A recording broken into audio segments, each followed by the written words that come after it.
MDG TV, une chaîne Wint pour la cause de Christ. Mafuta Yasika, Mafuta Yasika, Mafuta Yasika.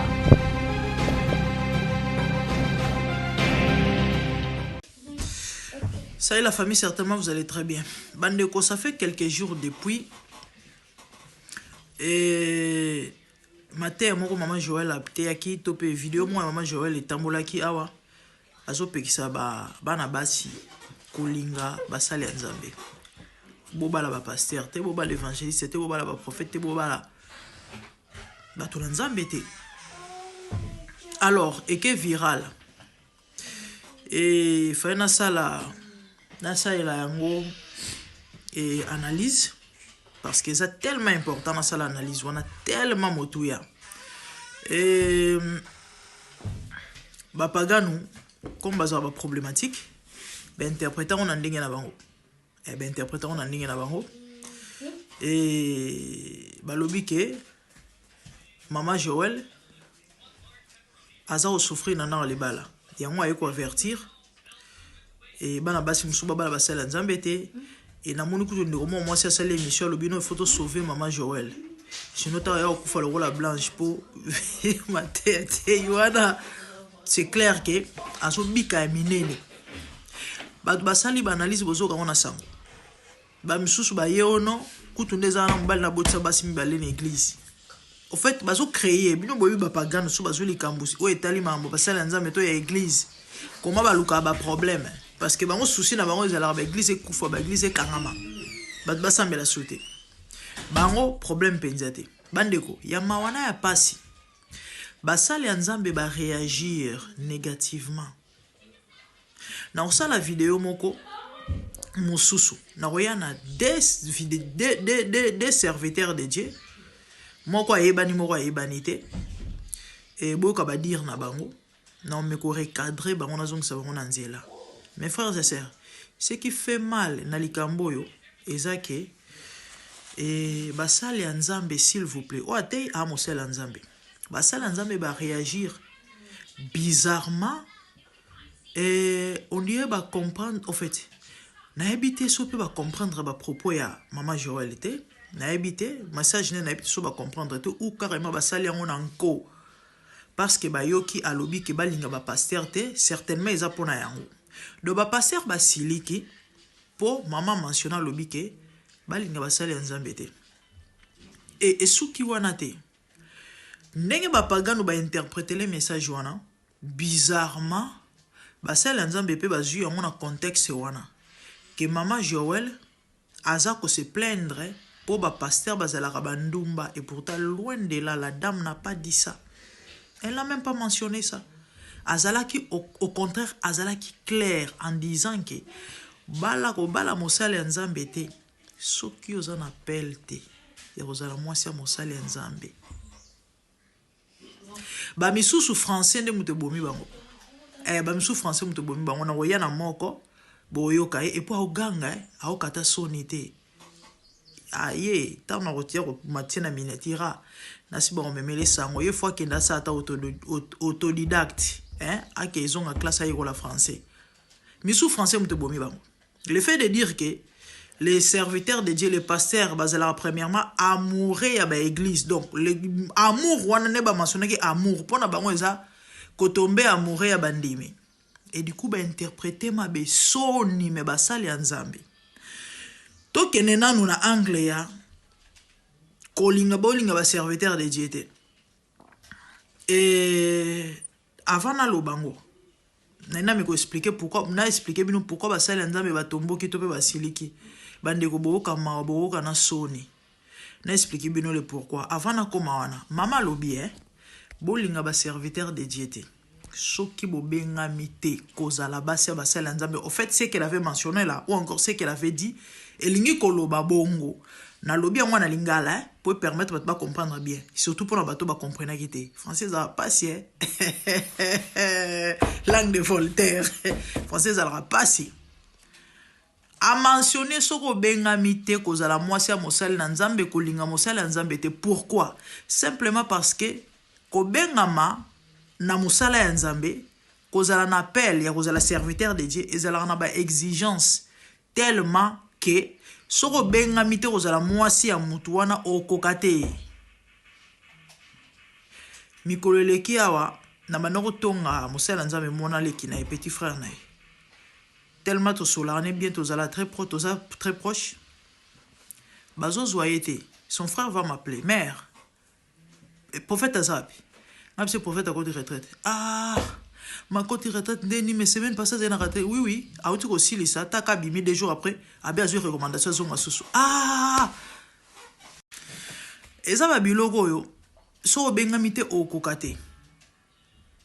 Totongi abisinga mère tanda kondi azalaka munene mwasi na lobi alobi alembi. Et bref moi na kota na kati ezate ba serviteur de Dieu oya solo ya ba aventurier te o bazara nyoso na sima mikongo ba mama te loba voici l'homme nyoso na sima mikongo mama o kota retraite erne oyo kan sidi erne o préparer maté à erne oyo ya solo ba ebi ke za attachement za facilité. Et pose la moi ça mosala nzambe yo pe fo bengama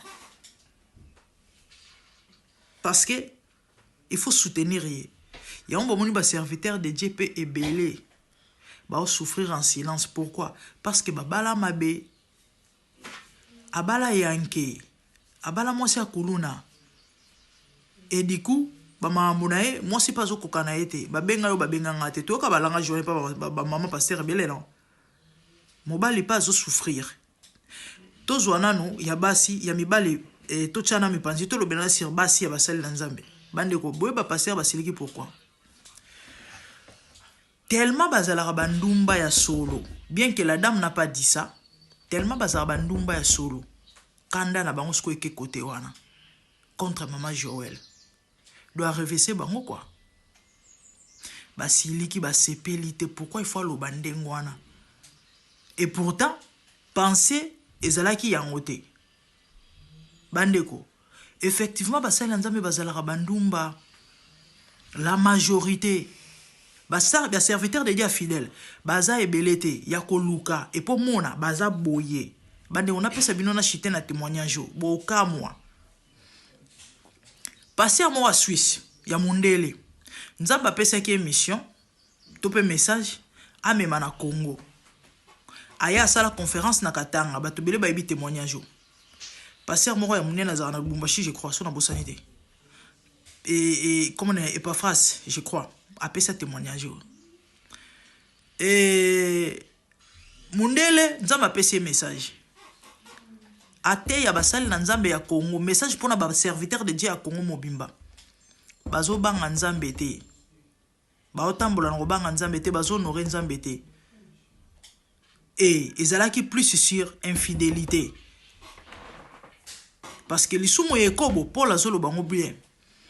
Et ça les soumou ça plus dangereux que ma soumou misusu parce que ba misumu misusu dans les bana nzoto. Mais or ça les kobo azo soumou kaka azo suyer na âme. Or suyer à âme c'est tellement dangereux que au corps attend enlèvement. Batang la Bible ba eb mambo. Bandeko. Tata na te imondela te ya te atoki. Alobi a insisté nzamba a tonner nzamba zo insister na robanga nzambe. Les acquis conférence, il y avait une affaire, il y a 500 couples pastoraux. Je ne parle pas de 50, 500 couples pastoraux. Les acquis il y a serviteur de Dieu, il y a frère, il y a sœur, il y a diacre, il y a basel ensemble. Mundela lobi boy. Mosal nzambe nyonso oyo a trompa moi si na été depuis à bala. Ale kaliboso tata na zo atie Bible na se atomboli Bible atie na sele kaliboso a sope osimba Bible. Nie plus de 500 couples pastoraux. Nie mosala na nzamba trompana moi si na été banda bala ale kaliboso. C'était pour confirmer le message que Dieu donnait. Tata moi mukolo a plus de 70 ans donc koko a telemi ale kaliboso. Après jeune serviteur moko a outé ko bala sika. Donc c'est clair que abeba yina noté aleki. Nani lisusu nie nani nie plus de 500 couples. Ya basala nzambe preuve bandumba n'a fait une conférence, bah téléphone et bandolé là. Allô, allô. Mais lui, se croit pour qui? Il est le secrétaire de Dieu ou quoi? Mon quoi, lobby. Non, non, non, non. Moi, je suis fidèle. Sauf que je ne voulais pas juste me lever. Bandeko Sony. Bah ça, l'ensemble. Il y a un bon monde, Basili Kelly, Joël Gloria. Akolo babongote. Pourquoi elle doit dire ça? Pourquoi elle doit dire ça? So mobile nasa ndumba batunyo sote. Et pourtant, il a mentionné en moté. Tandis que ndumba na bango. Et condamné bango.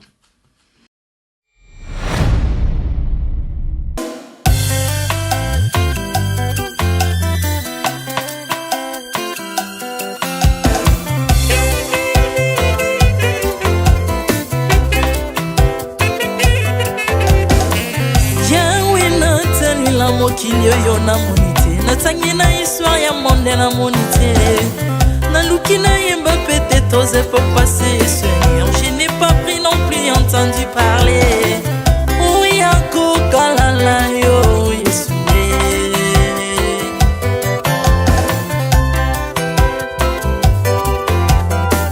même na domaine ya sorcellerie nationale atana oyo ya international papa na yo kisangwa banzamba mokili yo mopota kufa se kwa lokola yo Yesu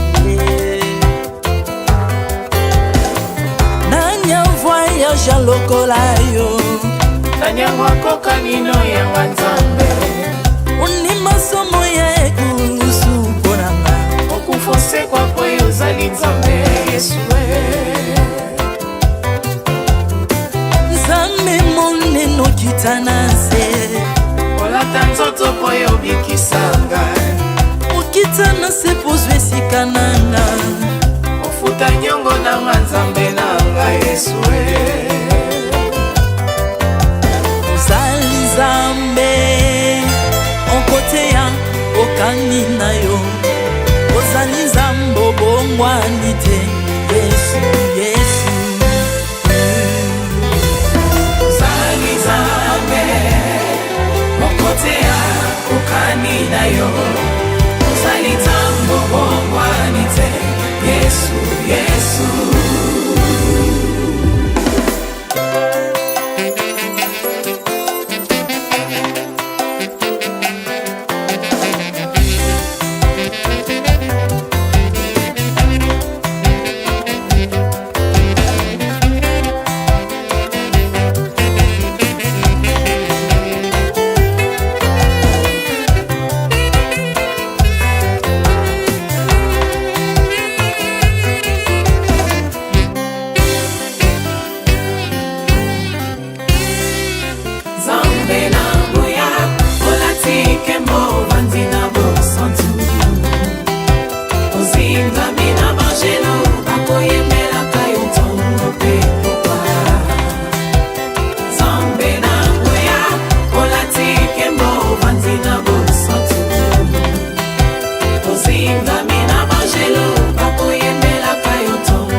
ozali nzambe na bomoi papa ozali nzambe na bomoi yawe ozali konzi oyo esimba bomoi nanga ozali nzambe oyo abikisa maladi nakokende wapi nzambe soki na yo te likolo evanzelo na yo yawe mabele nyotelo na yo ozali nzambe ozali nzambe kote lokola yo Zambe na ngoya olatike mo vanzina bosotu ozinga bina bangelo bakoyemela kayo tomo pe popa Merte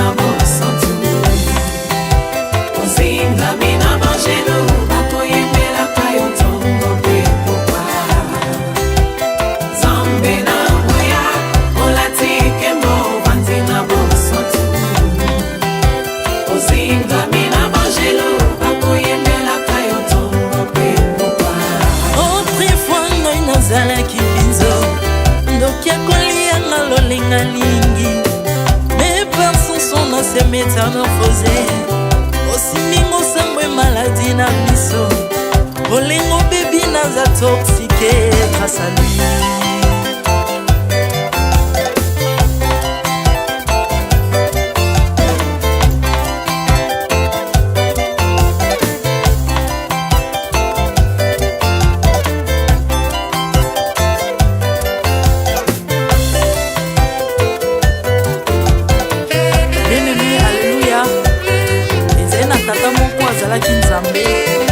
Ntango akufi badeptine balobi keno akosekwa po nzambe bakristo basekwa alors po bafasilite lisekwa na ye bakunda ye mutu libanda po ntango akolamuka abimaki lingala moko mais comme nzambe na biso alinga kokambola gloire na moto te lobi nango na ntongo baya kokuta bangulu basepelisa mutu ya nzambe na bango yango bien aimé bato wana bakoma oyo biso doliaka ngulu te po milimo mobe ekotaka na ngulu so bino boliaka ngulu te po milimo mabe ekota na ngulu bomelaka mai te po milimo mabe ekotaka na mai yango tokumbisa nzambe po akufa asekwa avandi na loboko ya tata mpona kolinga sele mpo na nga na yo